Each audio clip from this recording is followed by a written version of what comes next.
I had just closed the door after Ethan, watching his shape fade into the quiet evening as he left for another business trip. The sound of his suitcase wheels rolling over the brick sidewalk was oddly comforting, like a habit we both understood but never talked about. I stood there a little longer than needed, one hand on the doorframe, letting the silence settle before I locked up. Our house was on a quiet street in Charleston, just a few blocks from the water. The sea breeze often drifted through the windows if you left them open a little, bringing the smell of salt and magnolia. It wrapped around everything like a memory. The city was calm this time of year, warm in the afternoons, still cool at night. The kind of weather that made you want blankets and sweet things. I stopped by the little corner market on my way home from work and picked up a box of dark chocolate truffles and a bottle of red wine. I wasn't planning anything special, just a quiet night. I took off my shoes at the door, turned on a lamp in the living room, and tucked my feet under me on the couch.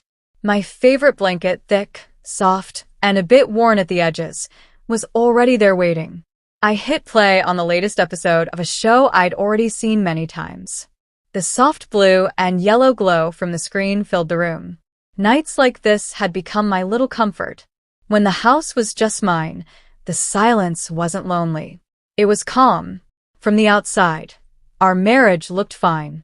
Ethan was a good man, loyal, responsible, kind in all the right ways, but he was always busy. His job kept him moving in all directions, and most of the time, I was the one left behind in the quiet. We didn't fight much. I never doubted his love. But sometimes I wondered when our marriage became more routine than romance. I told myself it was normal. Life changes. Love settles. And maybe I'd always been someone who preferred quiet to chaos. I grew up here in Charleston, in a small wood-paneled house hidden behind fences covered in jasmine. My mom and grandmother raised me. I never knew my father, and they never talked about him. From what I gathered, he was a brief summer romance. My mom met him during a trip to the Outer Banks, then came back home with me growing inside her. But I never felt abandoned. My childhood was full. Warm smells from baking, sunny porches, and the soft voices of two women who solved every problem with tea and long talks. Our home was always peaceful. No yelling. No slammed doors. Just quiet understanding. I think that's why I learned to love calm more than excitement. While other girls dreamed about wedding dresses and big love stories, I liked novels and long walks by the harbor.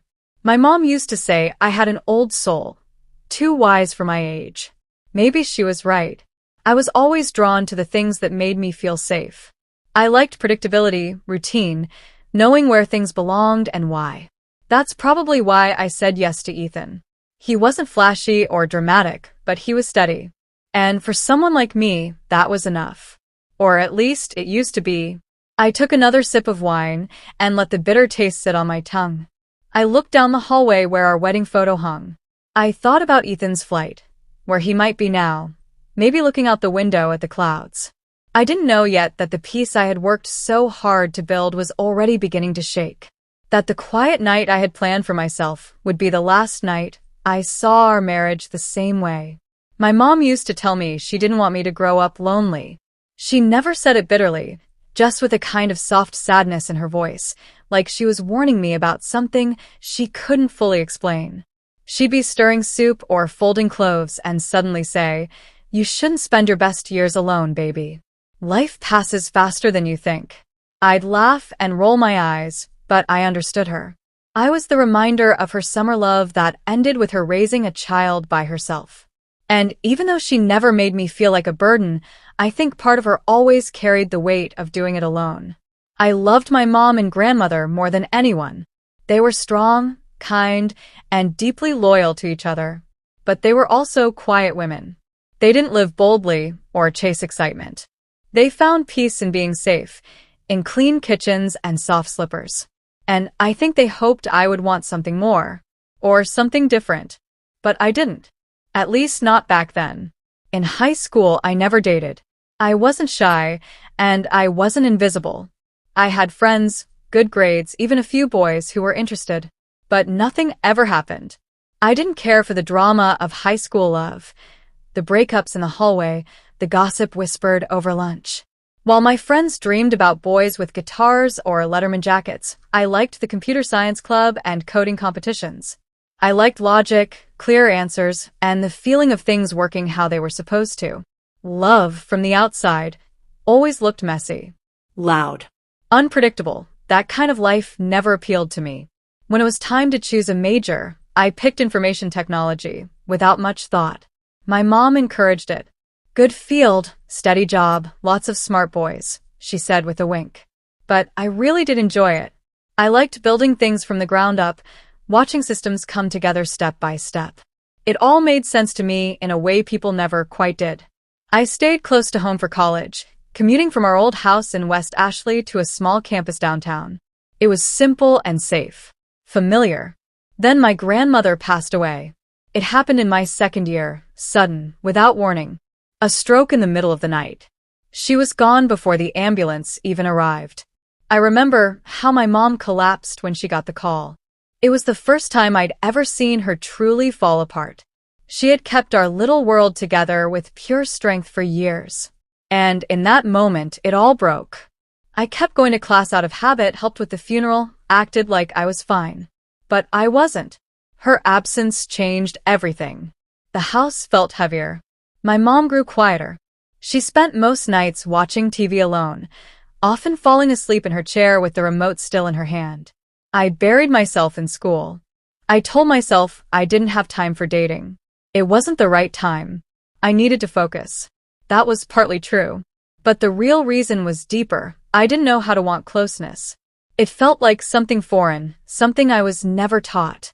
Still, my mom tried. "You're beautiful, Hannah," she'd say, gently tucking my hair behind my ear. "Don't waste these years. Fall in love. Make mistakes. Don't wait until it's too late." But I wasn't like her. Or my friends.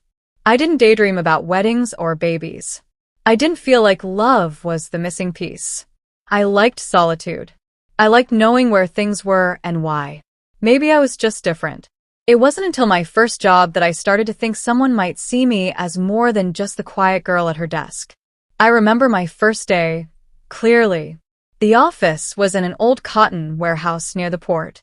Exposed brick walls, wide windows, old wooden beams.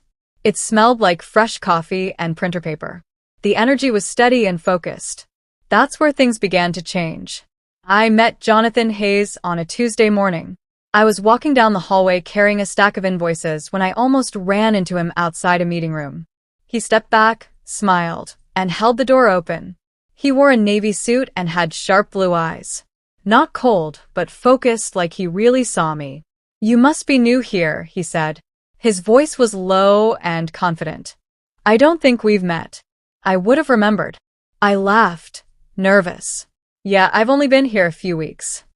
He held out his hand. "Jonathan Hayes. Hannah Walker." He repeated my name softly like he was testing how it sounded. That should have been it. A polite hello, maybe a smile next time we passed in the hallway. But Jonathan kept finding ways to talk to me, asking questions about work, complimenting how organized I was, teasing me about my neat handwriting on a sticky note. It wasn't much, just little things. But I noticed. A week later, he called the office and asked to speak to me. "I hope this isn't too forward," he said, "but I'd love to take you to dinner."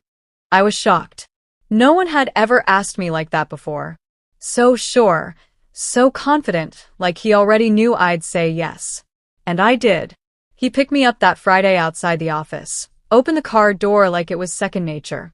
He smelled like expensive cologne. The restaurant was on a rooftop I'd never heard of, with jazz playing and soft lights hanging overhead. It felt like a dream.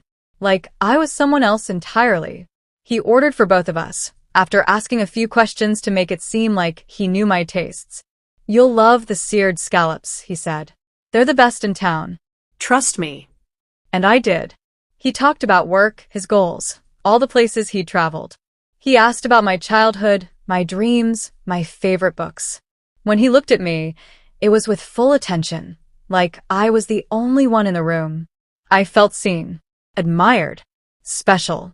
At the end of the night, he kissed my cheek gently, his hand warm on my back. Something opened in me that hadn't before. I think deep down I knew he liked being in control, but I didn't question it. I found it comforting. Letting him lead meant I didn't have to. He was older, sure of himself, and the way he spoke made life seem easier, clearer. I wanted to believe this was it, that I'd finally found the kind of love my mom always wished for me. The first time he told me not to wear something, it sounded like a compliment. I had picked out a short floral dress for brunch with some college friends. It wasn't revealing, just light and summery. But as I came out of the bedroom, he tilted his head and said, "You'd look even better in that navy dress from the fundraiser. More elegant, more classy." He sounded thoughtful, like he was doing me a favor. So I changed. It didn't feel like a big deal. Just one dress, one opinion. But the comments didn't stop. He started frowning at shirts that showed too much shoulder, giving me looks when I wore jeans with frayed hems. Eventually, I stopped wearing anything I thought he might not like. I started changing how I dressed, then how I spoke, how I laughed, how I moved. I didn't realize the change at first. It came slowly, quietly, like fog rolling in. We spent more time together, our lives blending into